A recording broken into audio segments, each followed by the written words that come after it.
Kweku, let's have Kweku in now. Yes, Kweku. Yeah, see, it's my understanding that the TM1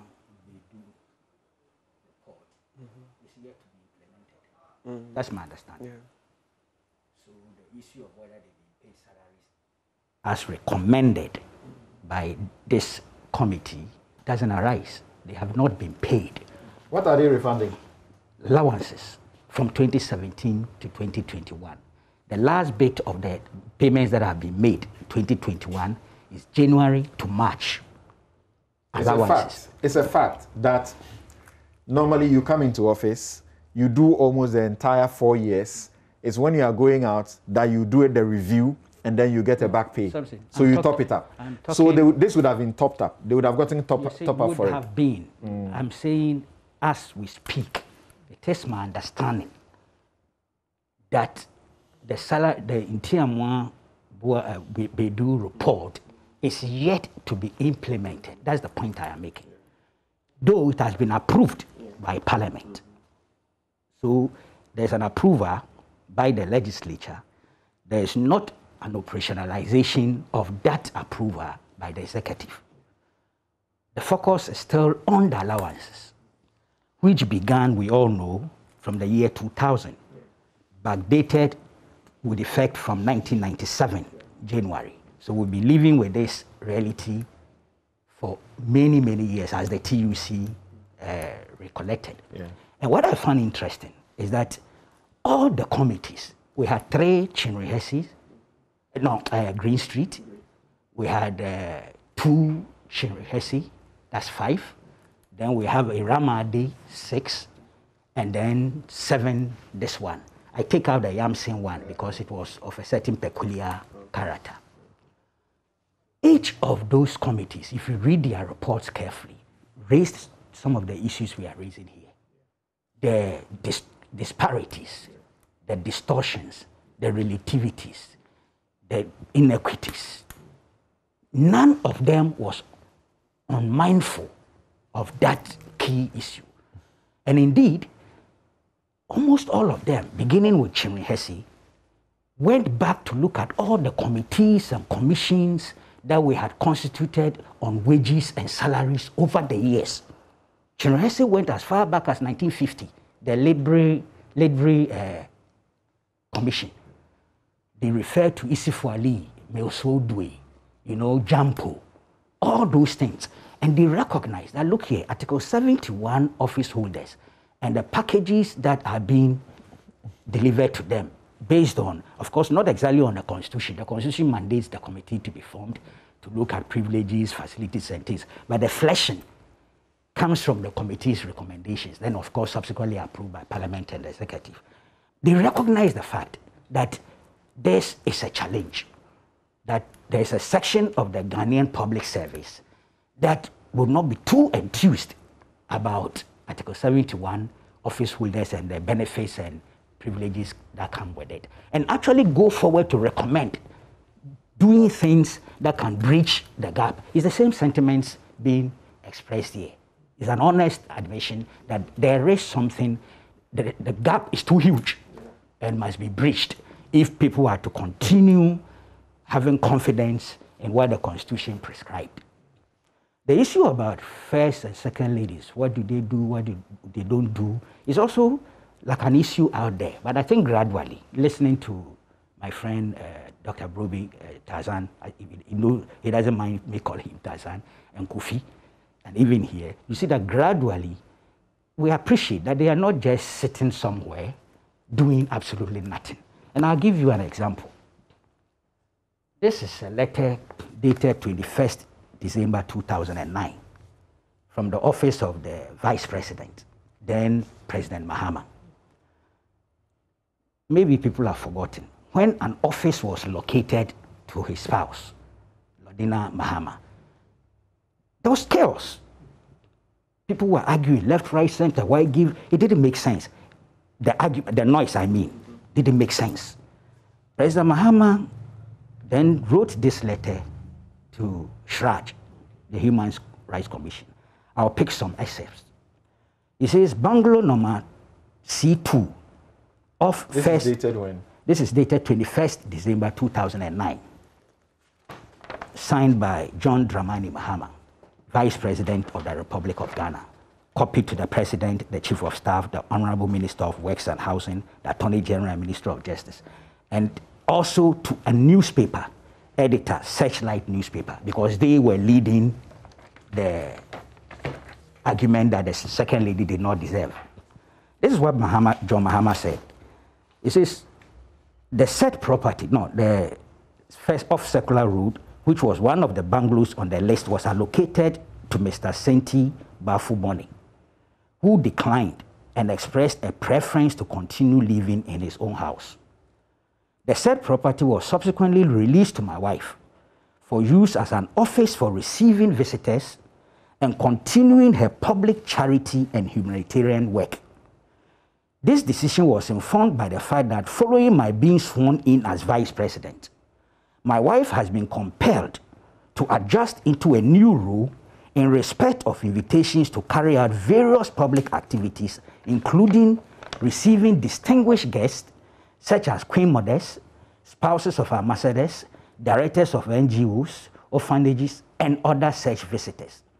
We continue to live in our private accommodation because the official residence of the Vice President requires extensive rehabilitation and will take a while to complete. A charity office in our private home was therefore not going to be adequate for the large number of guests calling on her without gross intrusion on the privacy of the family. Then he goes forward and says, it is worthy of note that our Constitution creates no formal role for spouses of the President and the Vice President. Our societal expectation and demands compel them to engage in certain public activity which are not clearly defined or covered by any guidelines. So he proceeded to ask Shrad to help him. As a person who holds dearly the tenets of our Constitution and ethics of the conduct for public officers, I believe your organization is the best suited to offer advice and direction on this matter. This is just to illustrate the point that they indeed do something that requires that the state should offer some support. And indeed, if you go to Chinrihesi at Green Street, 1998, that was the first time the executive expanded the terms of reference of this committee and said, take a look at what can be done for spouses. I think the argument is not about that they don't do anything. The argument is that we should define a role for them. Yes. And I'm giving hints. As for work, they do work. But the thing is that they are not assigned any role by any law. That's a fact. And we are a country of laws. We operate by law. That's the point. I'm going to make that argument. In any case, if you have to pay them anything, it could be allowances, but not salaries under Article 71. Because Article 71 you are speaking my language. Okay, I believe in that. Okay. I've said that many times before today. All right. And I believe last week I said so. And indeed, all the committee reports here, starting with Green Street 1998, I think I read it last week, said that these spouses are not recognized by law. Either the Presidential Office Act or the Constitution. Right. They are alien to Article 71. That's a fact. That's a given. And what we have been doing is this point. That's what is illustrated. That, look, so why do we give them offices? Why do we give them money to run the offices? Why do we give them transportation and money to run it? They are not recognized by law. But we recognize that they play a certain role and that we should do something about it. Look, allowances versus salary, for me, it's a non-starter because both come from the public funds. Yes, that's it. And if they are alien to the law or to the Constitution, you cannot justify that give them allowance but not salaries. Indeed, both should go for a zero option. It means they don't deserve anything, not a peswa from the state, if we are going to go for a zero option. But we all know, we are being realistic. And we are saying that, look here, in spite of the fact that they are not recognized by law, and that's why in Tiamwa, and not only in Tiamwa, even this one, Iramadi, they also said formalize, regularize, because they all were recognizing the fact that we are doing this thing in a legal vacuum. There's nothing backing it. But we are doing it because we think, oh, look, let's be sensitive. Let's be, sensible, this. But there's no legal basis. Yeah, so that's the only problem that has brought this up. Because, but the problem was there already. The attempt to put them under 71 is what has brought the problem. Go and check all the... Because there's never been a problem with it. Oh, no, because people didn't realize it. Because nobody took was vigilant enough to look for it. Yeah. But it was there. All of them is there. See, let me read this letter for you. This is a letter signed by Kojo Mpieni. It's dated 23rd December 2004. Payment of allowances to sitting first and second ladies and spouses of ex-heads of state through government. In accordance with the directive in this office, letter number so-and-so of July 17, 2000.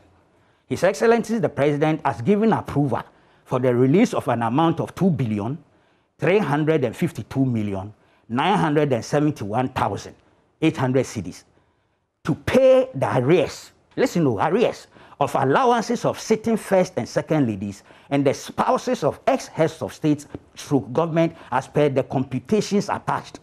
The payments to the sitting first and second ladies cover the period 7 January 2001 to 31st December 2004.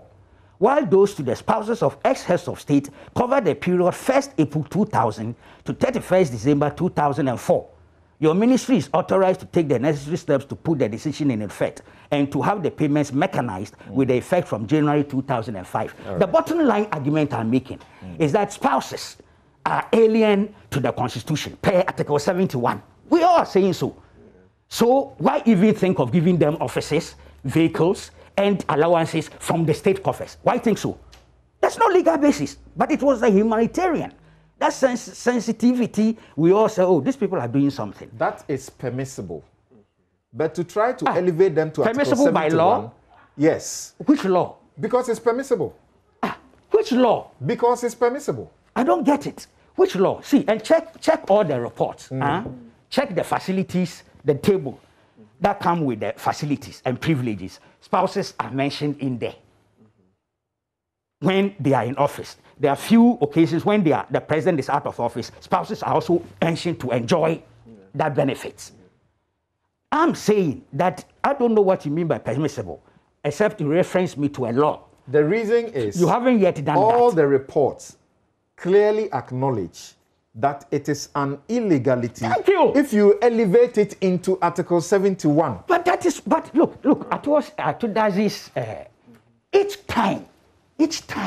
Yes, so that is why, you know what, that's why this committee also says, take the legal steps. And we haven't taken the legal steps. And we hear announcements led by the information minister about the approvals, and then the whole nation goes, No. But you see, we have to be fair to the facts. Yeah.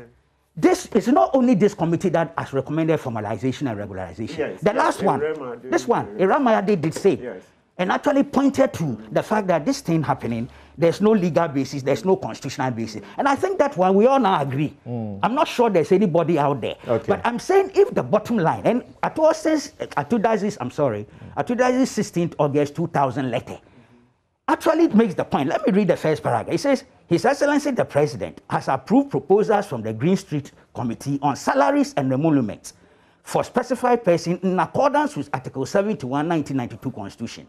The proposals, which have been endorsed by Parliament and Council of State, include other provisions, the following: the establishment of an office and payment of appropriate stamp duty to the spouses of President and Vice President of the Republic during their tenure, the provision of allowances and proper upkeep of the spouses of the President and the Vice President, as well as surviving spouses of ex-heads of states. This includes provision of domestic staff, security, and transportation. The point I'm making is that it's only the time when we are discussing Article 71.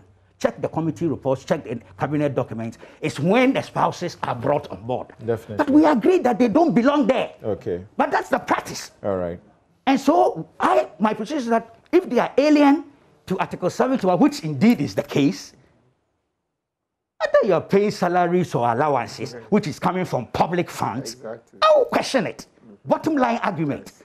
Otherwise, as my brother Mighty was saying, let's develop some conventions and see how we can use the conventions across board to accommodate them.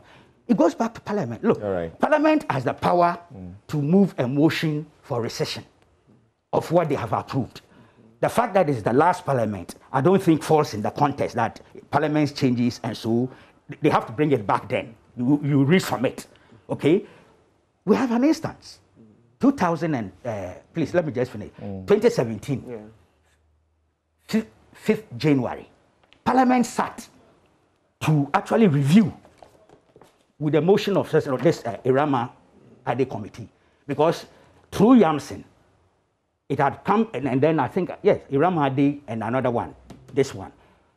It came out that retired presidents should not be given residential accommodation. And Parliament voted December 2016 on that. January 5th, Parliament came back and said, look, it was an inadvertent omission. We shouldn't have approved that recommendation.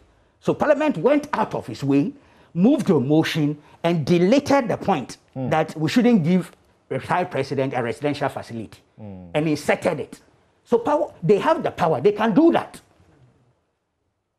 Or the court, those who have gone to court, perhaps may end up helping if the Supreme Court rules on the constitutionality or otherwise of this matter. That may be another solution. Right. But as we speak, if Parliament is minded to go back, somebody can move a motion for rescission.